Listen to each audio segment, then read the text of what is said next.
Assalamualaikum warahmatullahi wabarakatuh. Alhamdulillahirrabbilalamin. Assalatu wassalamu ala asrafil anbiya'i wal mursalin Sayyidina Muhammad wa ala alihi wa sahbihi ajmain, amma ba'd. Perkenalkan, di sini nama saya Maulidita Wahyuni Tias, NIM T2018-1048 dari Prodi PAI. Jadi di sini saya akan menjelaskan materi mengenai model kepemimpinan pendidikan Islam yang memuat tentang pendekatan sifat dan contohnya.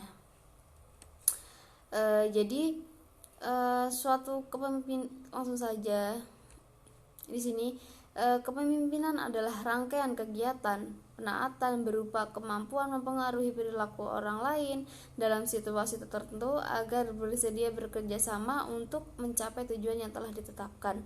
Jadi kepemimpinan di sini itu merupakan suatu kemampuan yang kesiapan yang telah dimiliki oleh seseorang tersebut untuk dapat mempengaruhi orang lain, mendorong, mengajak, menuntun, menggerakkan, atau kalau perlu itu memaksa orang lain agar ia bisa menerima pengaruh baik tersebut dan untuk melakukan suatu perbuatan yang dapat membantu mencapai tujuan-tujuan dalam suatu lembaga pendidikan tersebut, yang cakupannya masih dalam ilmu pengetahuan. Jadi dalam model kepemimpinan ini ada beberapa model, diantaranya salah satunya yaitu pendekatan sifat. Pendekatan sifat di sini merupakan atau biasa disebut dengan trait approach, yaitu yang merupakan pendekatan paling awal dalam studi ilmiah tentang kepemimpinan. Jadi pendekatan ini tuh memusatkan perhatian pada atribut-atribut pribadi yang dimiliki oleh seorang pemimpin, baik atribut fisik, mental maupun sosial. Jadi pendekatan sifat ini memandang kepemimpinan itu sebagai suatu kombinasi sifat-sifat atau traits tadi yang tampak pada seseorang tersebut. Jadi keberhasilan atau kegagalan seseorang pemimpin itu banyak ditentukan oleh atau dipengaruhi oleh sifat-sifat yang dimiliki oleh pribadi pemimpin tersebut. Jadi sifat-sifat itu tuh ada pada seseorang karena bawaan atau yang dibawa dari lahir atau dari keturunan. Selanjutnya di sini seorang pemimpin itu pasti memiliki sifat yang harus banget ada.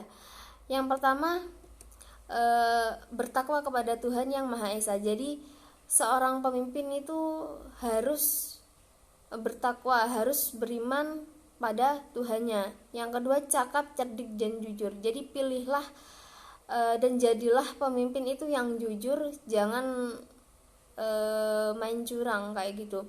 Selanjutnya, sehat jasmani dan rohani agar dapat memimpin secara sehat. Tegas, berani, disiplin, dan efisien. Jadi di sini pemimpin itu harus tegas, harus berani menyampaikan pendapat, berani mengambil keputusan seperti itu. Bijaksana dan manusiawi, berilmu dan bersemangat tinggi. Kemudian berjiwa matang dan berkemauan keras, mempunyai motivasi yang tinggi, mampu berbuat adil. Jadi di sini jadilah pemimpin yang mampu dan bisa berbuat adil kepada siapapun, jangan pernah pilih kasih kayak gitu. Selanjutnya, mampu membuat rencana dan keputusan. Jadi kalau sudah bisa berencana, berarti juga harus siap mengambil keputusan dan harus siap bertanggung jawab. Kemudian mendahulukan kepentingan orang lain. Jangan jadi pemimpin yang mementingkan dirinya sendiri, tapi harus juga lebih mementingkan orang lain juga. Jangan egois seperti itu. Jadi ada beberapa tokoh di sini yang menyebutkan pemimpin yang berhasil itu seperti apa sih? Salah satunya ada dari Robbins, yaitu menurutnya ada 7 sifat pemimpin yang berhasil menurutnya. Yang pertama ada drive, yaitu hasrat untuk berprestasi, ambisi, energi, kegigihan dan prakarsa. Yang kedua, memotivasi pemimpin. Jadi merupakan hasrat untuk menerapkan pengaruh terhadap orang lain untuk mencapai tujuan bersama. Yang ketiga, kepercayaan diri. Jadi di sini sifat seorang pemimpin yang berhasil di sini mempunyai kepercayaan diri yang tinggi, percaya terhadap kemampuan sendiri, tidak pernah meragukan kemampuannya sendiri, kayak gitu. Harus selalu optimis, jangan pesimis. Selanjutnya, kejujuran dan integritas. Jadi di sini pemimpin yang berhasil itu yang dapat dipercaya, yang terbuka dan dapat diandalkan. Selanjutnya, kemampuan kognitif. Jadi di sini pemimpin yang berhasil itu pemimpin yang cerdas, kemampuan untuk memadukan menginterpretasikan sejumlah besar informasi. Selanjutnya, pengetahuan dalam bidang usaha, yaitu pengetahuan tentang industri, aspek-aspek teknis yang sesuai, yang relevan. Dan yang terakhir adalah kreativitas. Jadi jadilah sifat pemimpin yang berhasil itu pemimpin yang kreatif, yang originalitas. Selanjutnya ada 4 sifat yang berpengaruh terhadap keberhasilan pemimpin tadi. Di sini ada 4. Yang pertama adalah kecerdasan. Jadi pada umumnya pemimpin itu mempunyai tingkat kecerdasan yang lebih tinggi dibandingkan orang yang dipimpin atau bawahannya. Yang kedua, kedewasaan. Jadi pemimpin itu cenderung lebih matang dan mempunyai emosi yang stabil serta perhatian yang luas terhadap aktivitas sosial kepada orang lain, kayak gitu. Terus yang selanjutnya, motivasi diri dan dorongan berprestasi. Jadi yang menjadi pengaruh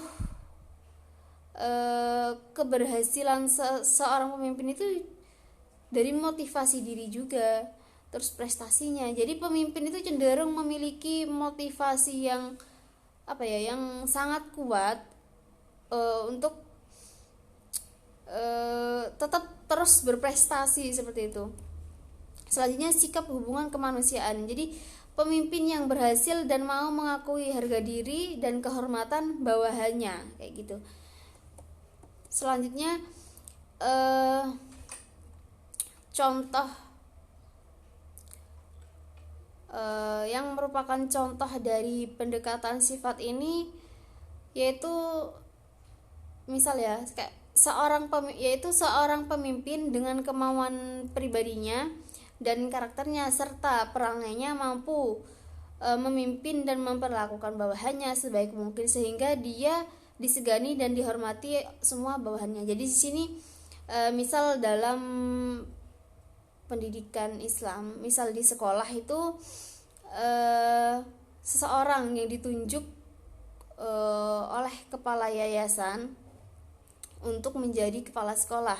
Karena di situ kenapa dia dipilih? Karena di situ dia rajin, dia mampu memimpin, ia memenuhi syarat untuk menjadi seseorang pemimpin yang berstatus kepala sekolah. Kemudian ia memiliki karakter pribadi yang baik dan ia masuk dalam kriteria sebagai seorang pemimpin tersebut. Jadi karena maka itu arah sekolah itu dapat terarah mau dibawa kemana, dan dari sanalah itu yang menimbulkan bahwa guru-guru atau staf lainnya itu mempunyai rasa segan menghormati ia sebagai kepala sekolah karena ia memiliki karakter sebagai seorang pemimpin tersebut.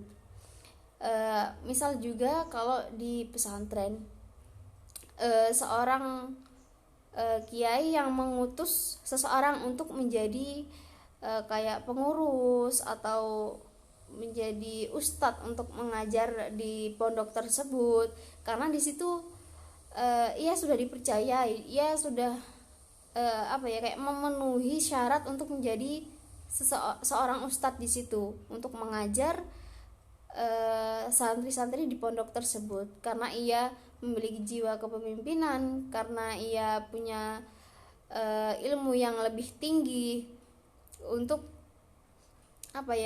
ilmu yang lebih tinggi daripada yang lainnya mungkin, dan untuk ia itu dipercayai karena ia mampu mengemban amanah yang diberikan oleh kiai tersebut. Sekian dari saya, mungkin kurang lebihnya saya mohon maaf. Wabillahi taufiq wal hidayah. Wassalamualaikum warahmatullahi wabarakatuh.